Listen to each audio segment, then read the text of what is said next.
Assalamualaikum semuanya, kembali lagi di channel saya Mila Hanza, membahas seputar bisnis online, tips dan trik lainnya.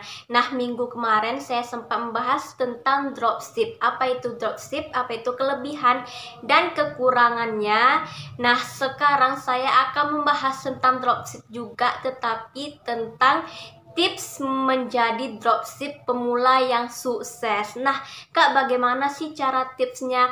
Kali ini saya akan membahas di video ini. Untuk itu jangan lupa di subscribe, di like, komen, dan share ya, supaya kalian tahu nih pas video saya di upload. Jadi untuk itu mari kita lanjut ke pembahasannya. Nah, membahas seputar dropship, ya, di minggu lalu saya pernah membahas tentang dropship itu apa, kelebihannya itu apa, dan kekurangannya itu apa. Nah, salah satu kelebihan dropship itu ialah minim modal dan minim resiko. Dan di balik itu semua pasti ada kekurangannya. Nah, dengan kekurangannya itu kalian jangan down dan jangan takut untuk memulai dropship. Lanjut aja, lakukan saja. Nah, kali ini saya akan membahas tentang tips sukses menjadi dropship pemula. Apa itu, Kak? Nah, kalian harus tonton dari awal sampai akhir biar paham. Oke, mari saya lanjut aja pembahasannya ya. Tips yang pertama itu kalian harus pilih produk yang kompetitif. Apa itu maksudnya? Nah, menjadi dropship pemula yang sukses, kalian awal-awal itu harus memilih produk yang benar-benar dibutuhkan target pasar ya. Hindari produk yang tidak memiliki nilai harga jual ya. Jadi kalian harus riset terlebih dahulu, produk apa sih yang dibutuhkan orang, produk apa sih target pasar yang dibutuhkan, apa sih sekarang yang orang pingin beli gitu, apa sih kebutuhan mereka. Jadi kalian harus riset dulu produk yang ingin dijual gitu. Dan saran saya, kalau pingin jual produk itu jangan campuran. Misalnya kalian pingin jualan skincare dan pingin jualan fashion lagi dan pingin jualan perhiasan, itu tuh kan jadi campur aduk, jadi gado-gado, jadi orang jadi pusing gitu kan. Jadi kalian pilih satu produk yang benar-benar ingin kalian jual, satu produk, satu kategori, tapi memang konsisten gitu. Misalnya, oh ini yang orang butuhkan, jualan, misalnya kalian pingin jualan alat rumah tangga, itu kan lumayan juga ya, alat perabotan rumah tangga. Ya udah, tentang alat perabotan rumah tangga aja yang kalian jual. Setelah kalian sudah menentukan nih produk apa yang ingin teman-teman jual, yang kedua, pilihlah supplier yang tepat. Itu sangat penting banget ya. Pilih supplier yang tepat. Pilihlah supplier yang terlengkap, yang murah pastinya dari tangan pertama, dan barangnya itu yang berkualitas ya. Jadi kenapa harus pilih supplier yang tepat? Karena kalau kita jadi dropshipper ini, kita kan tidak ada produknya ya, kita cuma bantu promosikannya saja. Jadi kalau ada yang pesan, pasti sebagai dropship memesan ke supplier, pasti supplier mengirim ke konsumen gitu ya. Nah, jadi supplier ke customer gitu ya. Jadi pilihlah supplier itu yang fast respon ya, yang fast respon, dan dia pingin membantu kita, yang mau diajak bekerja sama gitu. Jangan kalian salah pilih supplier. Kalau kalian salah pilih supplier, nanti toko kalian, usaha online kalian nanti reputasinya rendah gitu, karena dianggap responnya nggak cepat gitu. Jadi pilihlah supplier yang tepat, yang bisa diajak kerjasama, yang fast respon pastinya, dan stoknya juga terupdate, stoknya banyak gitu. Jadi pilih supplier yang benar-benar ingin membantu kita, yang bisa diajak bekerja sama gitu, dan mau membantu kita gitu. Jadi kalian bisa pandai-pandai cari suppliernya di mana gitu. Nah, setelah sudah mencari supplier, yang ketiga itu kalian bisa membuka toko di online, di marketplace, bisa di Shopee, bisa di marketplace di Facebook, bisa di mana aja, di marketplace mana aja kalian bisa membuka toko online itu.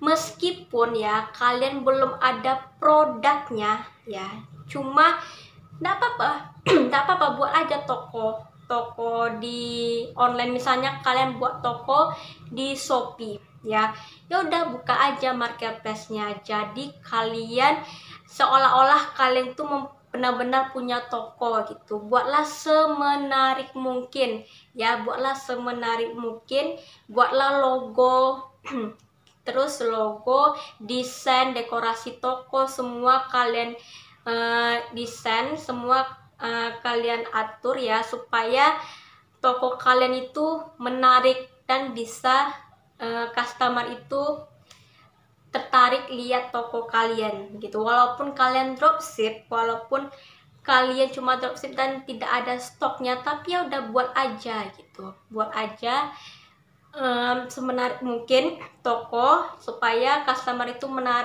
menarik melihat toko online teman-teman gitu.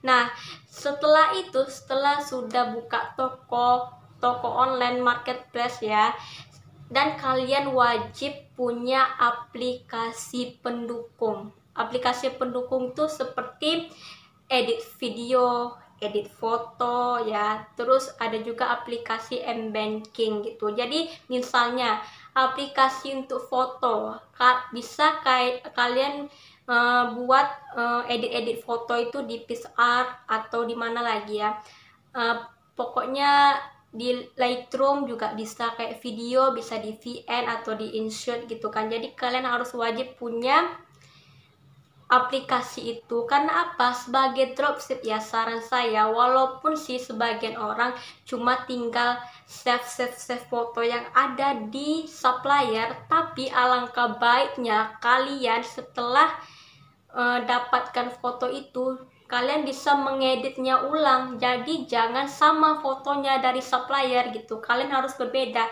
Kalian simpan fotonya dari supplier, foto katalog itu kalian bisa mengedit ulang supaya lebih bagus, lebih menarik lagi gitu. Jadi jangan sama foto dari supplier gitu. Jadi harus pintar-pintar, harus kreatif gitu ya. Dan sama juga kayak judul fotonya itu kalian harus kreatif juga, jangan sama judulnya dengan yang di supplier. Dan kalau di deskripsi juga kalau bisa jangan sama juga, agak berbeda lah gitu ya, supaya menarik dan kreatif liatnya. Nah, ada yang bilang, Kak, misalnya kalau saya ambil foto di supplier, saya save, terus saya edit ulang, itu pasti yang bisa diedit cuma ganti latar doang atau ganti tulisan aja. Nah, saya pingin angle-nya itu berbeda. Kalian bisa beli salah satu produk yang ada di supplier, kalian beli satu, terus kalian foto di rumah, terus kalian edit, itu bisa. Yang penting gunakan kreasi kalian, gunakan kreativitas yang ada, gunakan ide-ide cemerlang teman-teman, pasti bisa gitu. Terus video juga harus semenarik mungkin gitu ya.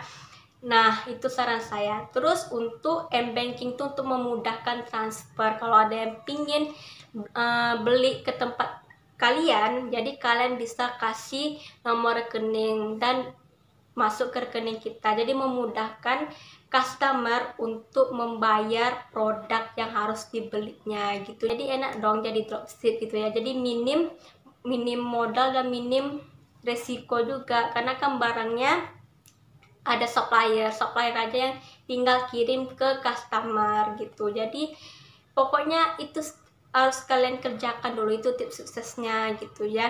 Jadi itu makanya saya bilang supplier harus cari supplier yang tepat. Memang kalau jadi dropship itu kalau di retur itu pasti kita ribet ya. Kadang bahkan ada supplier yang tidak mau nerima retur.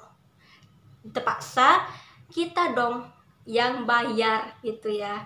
Jadi pilihlah supplier yang mau menerima retur dan mau menerima komplain gitu. Kuncinya itu cari supplier yang bisa diajak kerjasama, yang tepat ya. Dan pokoknya kalau ada returan, supplier itu mau membantu kita. Nah, yang kelima, berikanlah harga yang wajar ya. Berikanlah harga yang tidak tinggi dan tidak rendah. Jadi kalian harus bisa pintar-pintar memberikan harga yang memang harga pasar, harga target pasar gitu ya. Harus bisa lihat-lihat kondisi, lihat barangnya, dan lihat yang segini nih harusnya dijual berapa ya bagusnya ya, cocoknya bagusnya dijual berapa ya, pasarannya berapa ya gitu. Jadi kalian harus bisa memberikan harga yang sewajarnya gitu ya. Jadi supaya banyak yang lihat, banyak yang mau beli ke kita gitu. Kesannya biarlah untuk sedikit tapi banyak yang beli.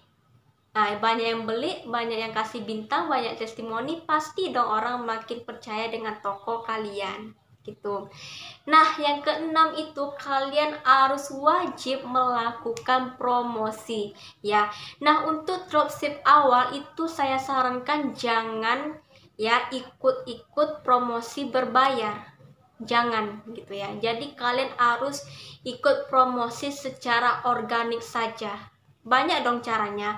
Contohnya di Shopee. Di Shopee kalian bisa aktifkan gratis ongkir, bisa ikuti voucher-voucher gratis ongkir, pokoknya bisa ikuti langkah-langkah yang ada di Shopee. Banyak banget. Ada voucher gratis ongkir, ada voucher minimal potongan harga, ada juga harga coret, ada juga kalian bisa ikut flash sale yang ada di Shopee. Banyak banget di sana gitu kan. Jadi secara promosi organik itu lebih baik, lebih bagus di awal. Jangan berbayar dulu. Banyak loh yang promosi secara organik itu mereka berhasil, sukses, mendapatkan keuntungan yang lumayan gitu.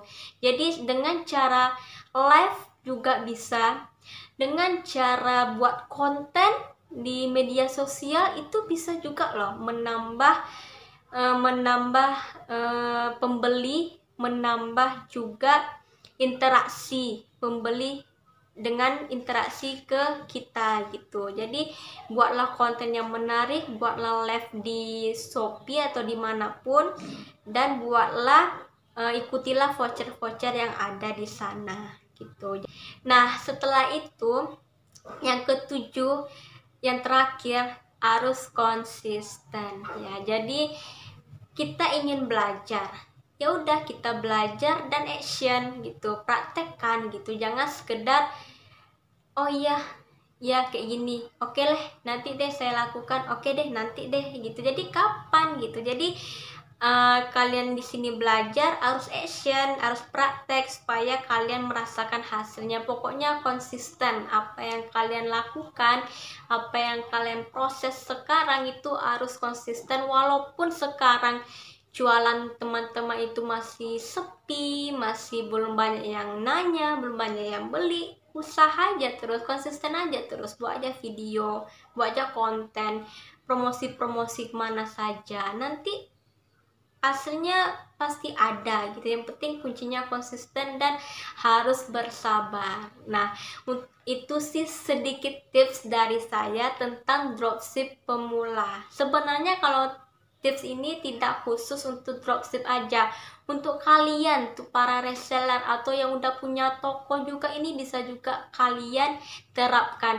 Walaupun pingin buka usaha nih ya, ada modal pingin buka usaha, bingung nih usaha apa, tips ini bisa kalian terapi juga. Sekian dulu tentang dropship ya. Udah, untuk itu jangan lupa di subscribe, like, komen, dan share ya. Sampai jumpa di minggu depan.